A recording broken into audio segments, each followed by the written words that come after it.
realista conversación con el doctor Pedro Palma, haciendo un análisis de lo que es la situación económica del país. El doctor Pedro Palma es individuo de número de la academia, además también es director de Conalytics, y siempre están sacando sus cálculos. Yo creo que la explicación que él nos dio anteriormente nos va llevando un poco a entender por qué estamos en el momento que estamos desde el punto de vista económico.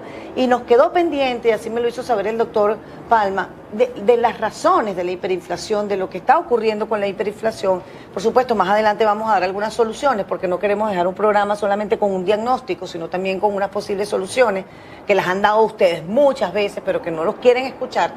Pero ¿por qué, doctor? O sea, lo que estamos viviendo, hoy un precio, mañana otro. ¿Qué es lo, cotidianamente hablando, por qué los venezolanos estamos viviendo esto así? Bueno, mira, porque en Venezuela se están dando una serie de condiciones que ya algunas las mencionamos en el segmento anterior: la caída de la producción, la reducción sustancial de la oferta de bienes y servicios, pues no puedes producir internamente porque has destruido el aparato productivo interno, y tampoco puedes importar porque no tienes los dólares suficientes, pues las exportaciones de petróleo han bajado en una forma sustancial y por lo tanto eso ha restringido notablemente la cantidad de productos que tú puedes comprar.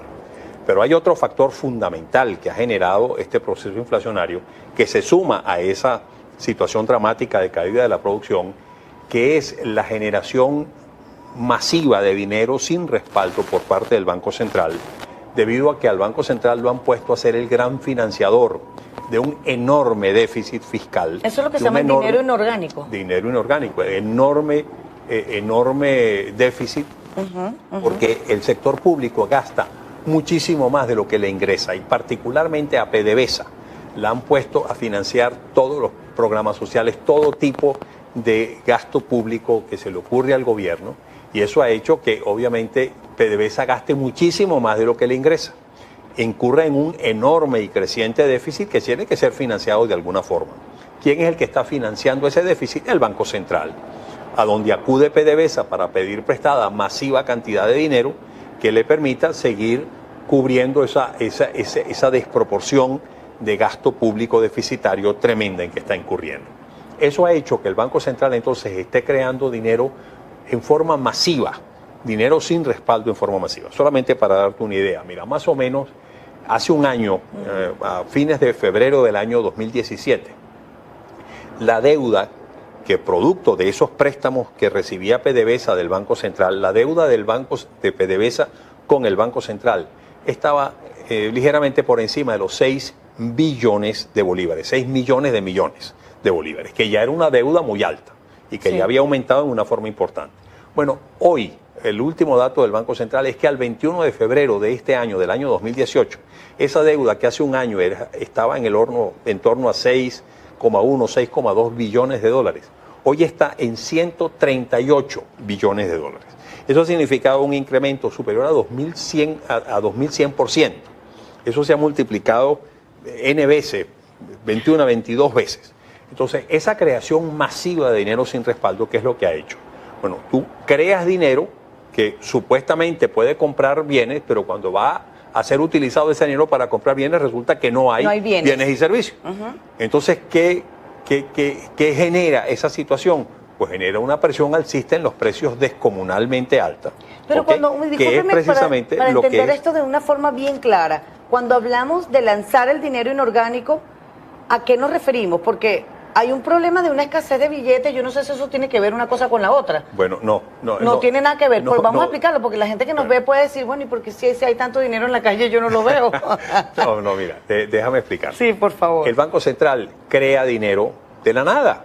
Simplemente le acredita en una cuenta que tiene PDVSA en el Banco Central miles de millones de bolívares día tras día. ¿Okay? Y entonces el PDVSA recibe esos bolívares y con eso hace órdenes de pago, emite cheques y entonces le paga a toda la gente que recibe ese gasto, digamos, realizado por PDVSA. Ese dinero está en cuentas bancarias, esencialmente en el sistema financiero. Pero entonces cuando la gente pretende utilizar ese dinero para comprar, no encuentra qué comprar. ¿Por qué? Porque la oferta de bienes y servicios se está está contrayéndose de una manera brutal. Hemos hablado de que el Producto Interno Bruto se ha contraído más de 35% en 4 años. Es una contracción descomunal, acumulada, descomunal. ¿Ok? Pero hay mucho dinero en la calle para comprar. Entonces, bueno, ¿qué pasa con ese desequilibrio brutal que se crea? Suben los precios. ¿Ok? Ahora, tú dices, ¿por qué no hay efectivo? Bueno, no hay efectivo porque la oferta monetaria, la cantidad de dinero en poder del público, está formado por 2 grandes componentes. Uno es el efectivo, los billetes y las monedas, ¿ok? Ya las monedas han desaparecido prácticamente en Venezuela, pero las monedas y billetes que emite el Banco Central, eso es parte del dinero. Pero eso tradicionalmente equivalía más o menos a un 10% de la oferta monetaria. El grueso de la oferta monetaria está constituida por depósitos del público en el sistema financiero, en la banca sobre todo, ¿ok? Los depósitos a la vista, los depósitos de ahorro, los depósitos a plazo, etcétera, que mantiene el público en la banca, eso es el grueso de la oferta monetaria. En el caso específico de Venezuela, después de que ese efectivo más o menos estaba en el orden de 10% de esa oferta monetaria total, eso ha bajado a 3% en este momento, un poquito más de 3%. ¿Por qué? Simplemente porque el gobierno no ha emitido los billetes en la cantidad suficiente, ni tiene la denominación de billetes, digamos, en consonancia con ese incremento notable de los precios. Entonces, si tú, por ejemplo, necesitabas 100 bolívares hace un año, para comprar cualquier producto, cualquier producto en el mercado, huevos, que lo pan, podías comprar con ese dinero. Con 100 bolívares. Hoy ese mismo producto te cuesta 10.000 bolívares, ¿ok?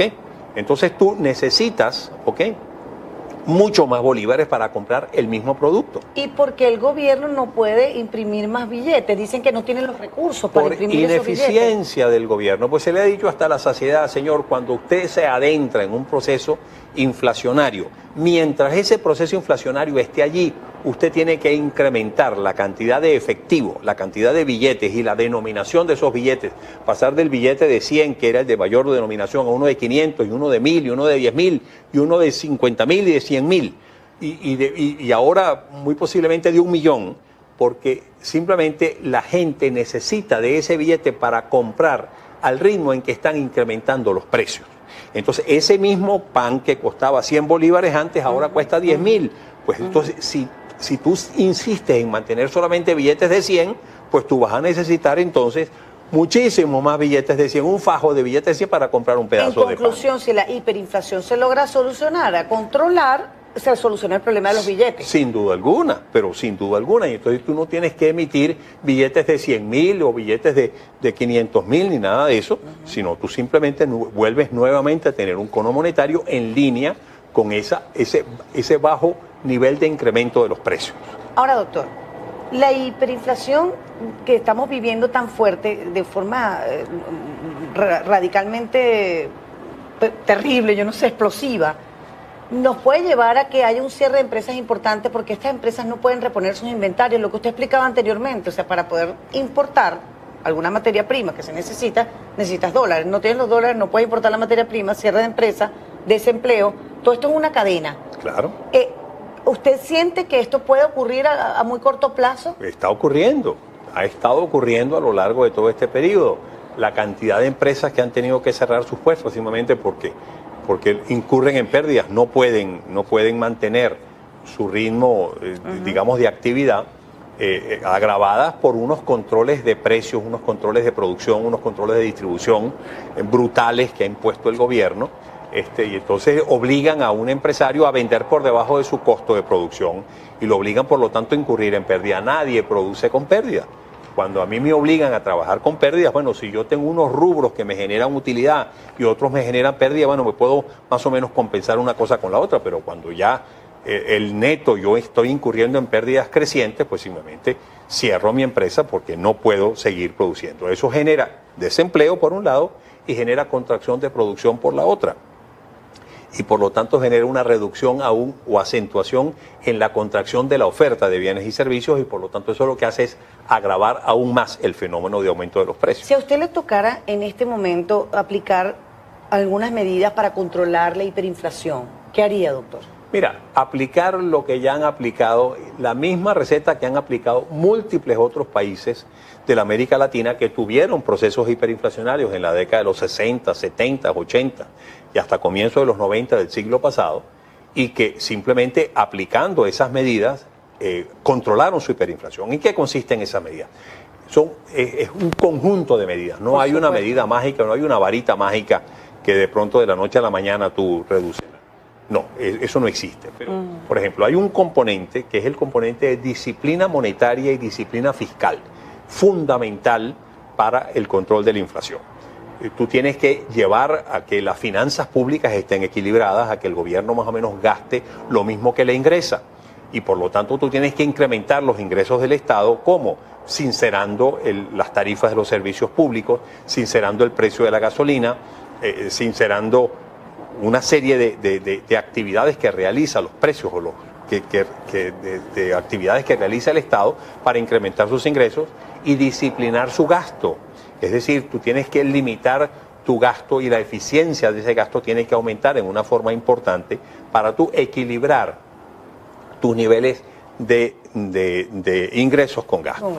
Después tú tienes que restituirle la autonomía al Banco Central para que el Banco Central tenga la potestad de negarse a seguir financiando con la creación de dinero inorgánico, de dinero sin respaldo, el enorme déficit fiscal. Y decirle, mire, gobierno, si usted viene otra vez al Banco Central a pedirme que yo cree dinero de la nada, dinero sin respaldo para financiarle a usted gasto público deficitario, le voy a decir que no. Y le voy a decir que no porque yo tengo autonomía y tengo la capacidad de negarme a hacer eso y que el Estado lo tenga que aceptar. Exacto. Eso es autonomía del Banco Central, eso es disciplina fiscal. Después tú tienes que sincerar el asunto cambiario, la política cambiaria tiene que desmantelar este absurdo control de cambio que tenemos desde el año 2003 hasta esta parte, que tienes un tipo de cambio en el mercado libre de N veces superior al tipo de cambio oficial. Hasta hace unas pocas semanas el tipo de cambio oficial era de 10 bolívares por dólar, mientras que el innombrable, el innombrable estaba, pero bueno, en niveles exorbitantemente mayores. Una diferencia abismal. Una diferencia abismal. Eso tú lo tienes que eliminar. ¿Por qué? Porque eso no significa otra cosa, sino que el sector privado no tiene acceso a los dólares preferenciales y por lo tanto tiene que depender para comprar sus dólares que necesita para importar sus insumos, los tiene que ir a comprar al mercado libre a un precio exorbitantemente alto, desproporcionadamente alto. ¿Okay? ¿Por qué el gobierno no ha hecho nada de esto? Bueno, simplemente porque el gobierno insiste en los controles, cree que con controlar, con amenazar, con expropiar, con amedrentar al sector privado, decirle si usted no cumple esto le cierro la empresa, lo multo, le quito, que con eso va a lograr los objetivos y eso no se logra de esa forma, se logra sincerando esas variables fundamentales de la economía. Tenemos que ir a un proceso de desmantelamiento de ese control de cambio con una unificación del tipo de cambio, con el establecimiento de un tipo de cambio flotante, fluctuante, que se pueda ajustar en el tiempo, pero que responda a realidades de mercado, de oferta y demanda. Tú tienes también que desmantelar los controles absurdos que tú tienes para permitir que las fuerzas del mercado interactúen en una forma razonable y racional. Tú tienes que estimular la oferta. ¿De qué forma se estimula la oferta? Creando las condiciones propicias para que la inversión privada vuelva a Venezuela, para que las empresas vuelvan a abrir sus puertas, para que tú vuelvas a incrementar tu capacidad de producción y puedas diversificar tu producción y producir lo que el mercado está necesitando. Entonces son una serie de medidas que tú vas a tomar y que se han tomado ya y han probado ser muy exitosas en otros países de la América Latina para tú abatir la inflación. La hiperinflación era un fenómeno que se consideraba erradicado. Realmente pues ya se sabía cuál era el remedio para el proceso inflacionario. Bueno, en Venezuela nos negamos a aplicar esos mecanismos de corrección de hiperinflación y ahí estamos sufriendo una hiperinflación absurda. Seguimos conversando con el doctor Pedro Palma, economista, director de Econalítica. El presidente Nicolás Maduro dijo que cuando se fortaleciera el petro íbamos a revertir esta crisis económica que tenemos. Vamos a ver qué dice el doctor Pedro Palma al regreso de esta pausa. Ya venimos con más a través de Alba Cecilia en directo.